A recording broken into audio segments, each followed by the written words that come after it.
3, 2, 1. Welcome to The Peaceful Truth, the podcast where we talk about everything from women empowerment, feminism, and everything in between. You are joined by your co-hosts, which are Kenzie Meekbeck and Megan Hohard. Woohoo! Happy year episode. Happy year episode. I can't believe it's our been year a year anniversary. I know. What are your thoughts? I think it's been great. I feel like it's helped me grow as a feminist a lot. Oh, definitely. And it's kept me up to date on what's going on in the world. I feel like some of these topics that we've addressed, I would have never even thought of, much less researched if it wasn't for the podcast. So I'm really thankful for that. We also got to hear a lot of cool women's stories this year, too. Yes.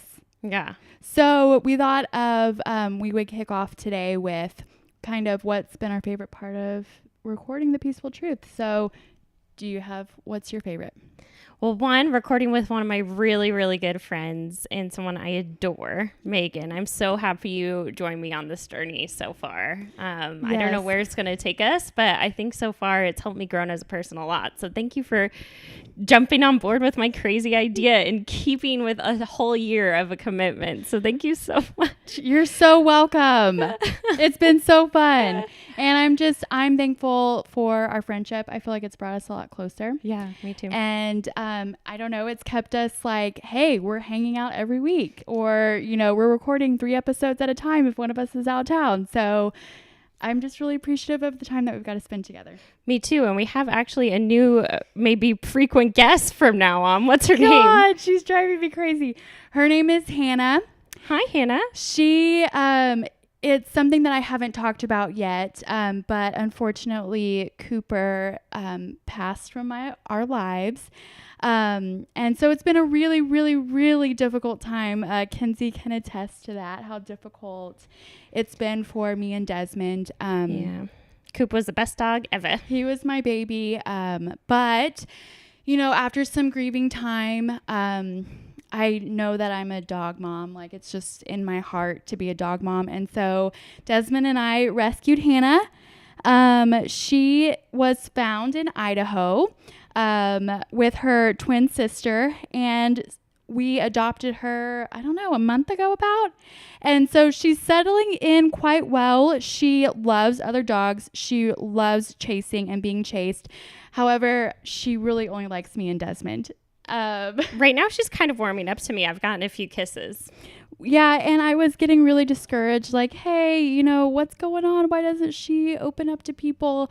And Desmond's mom reminded me kind of just like, hey, you don't know what her life was like and what people did to her in Idaho and before she was found by the Humane Society. And so just giving her a huge break, giving her lots of love, and showing her that 99.99% of people are really good-hearted. And she's not like violent or anything. No, she's just scared. Scared. And her ears are, if you go to our YouTube channel, her ears are the floppiest thing you'll ever see. So she's most of the time really good, but I am having to restrain her in order to not attack Binks. Attack is the wrong word. Be extremely interested in Binks. That's okay. But she's definitely a wonderful and happy addition to our home. I would definitely, Binks is a feisty cat, so I'd give him a taste of his own medicine, but we also need to record, so it needs to be a little quiet there, Bear, huh? Oh, I got a kiss. So what are we talking about today? This was kind of your idea, Megs. My boss actually forwarded me the link to the news article, and it's about transgender track stars and kind of how they started a huge debate in the sports community. So, Kenz, do you want to kind of kick it off? So here on The Peaceful Truth, and we believe that transgender women are feminists and they're women, and of course they are women, and they go through women's issues, but their own issues, and they also go through the same battles that women go through. So people who believe in the equality of the sexes, aka feminists, should be supportive of all women, and transgender people may face different, or transgender women may face different women's issues that we all need to shed a light on and be supportive of our fellow sisters. Definitely. So we have also heard in the past, there's this famous women's festival, I think, that kind of sparked this memory, but I've heard that there's some women and feminists who discriminate against transgender women and say they aren't true women, which I think is extremely unfair. And here on The Peaceful Truth, it's a safe spot, and we are allies of everyone. So I couldn't second that more. So we are going to shed light on all women's issues. So yeah, these are transgender track stars. They're actually high schoolers. So these two women are track and field runners participating in the women's team. And this is according to an article on Yahoo by Elise Soul. So it's two track team players, Terry Miller and Andrea, is that what you think? Yes. Yearwood won first and second place in some of the competitions. And then there was some controversy from there.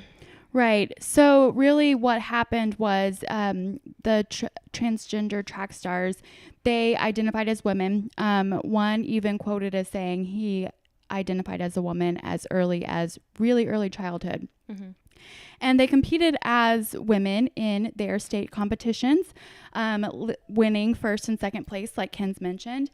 And really, parents and students who competed against them decided that they wanted to sign a petition against the Connecticut Interscholastic Athletic Conference, basically saying it's not fair, due to the fact that men have more testosterone. Maybe men have grown into a society where from a very young age, they are told to be strong, be fast, be competitive, which may have led to a more competitive edge versus the women who were competing in the same division. Which they are women, so. Right.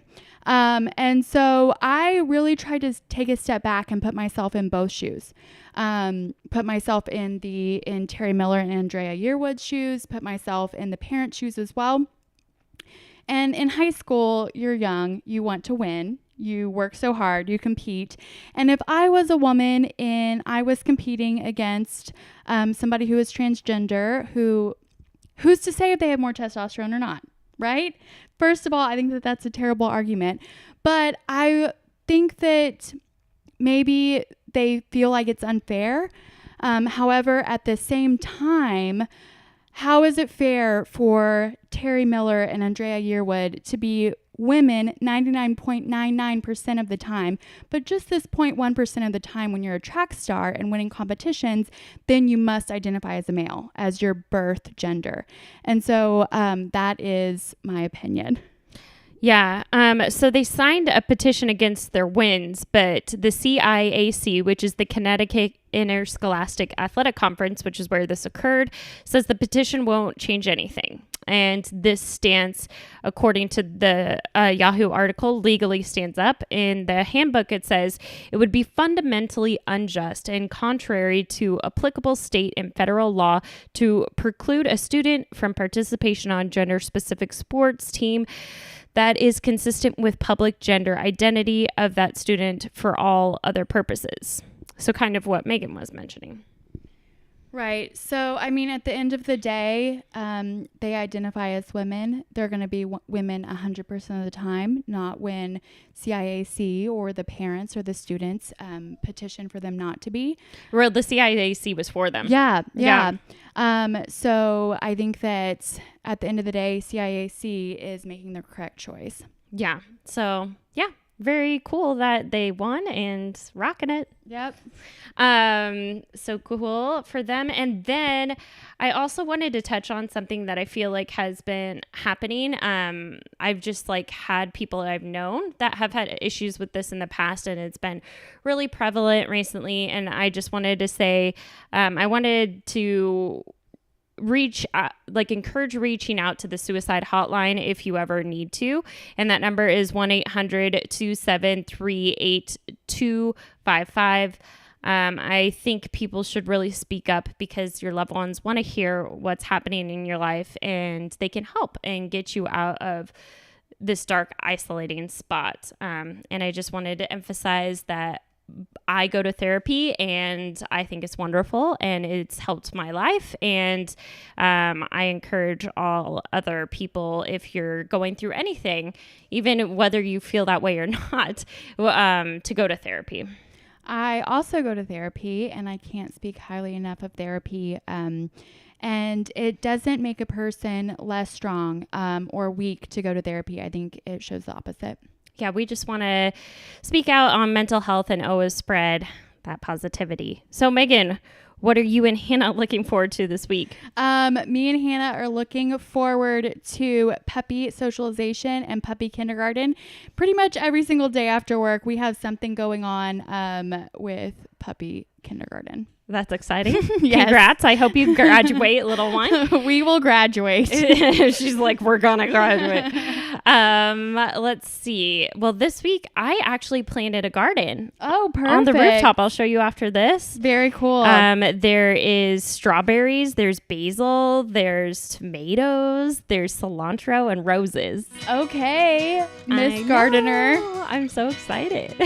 Perfect. Well, awesome. Thanks for listening for the past year for our loyal listeners. And if you're new, please subscribe to our podcast. Thank you guys for a whole year with us. Awesome. Bye. Bye.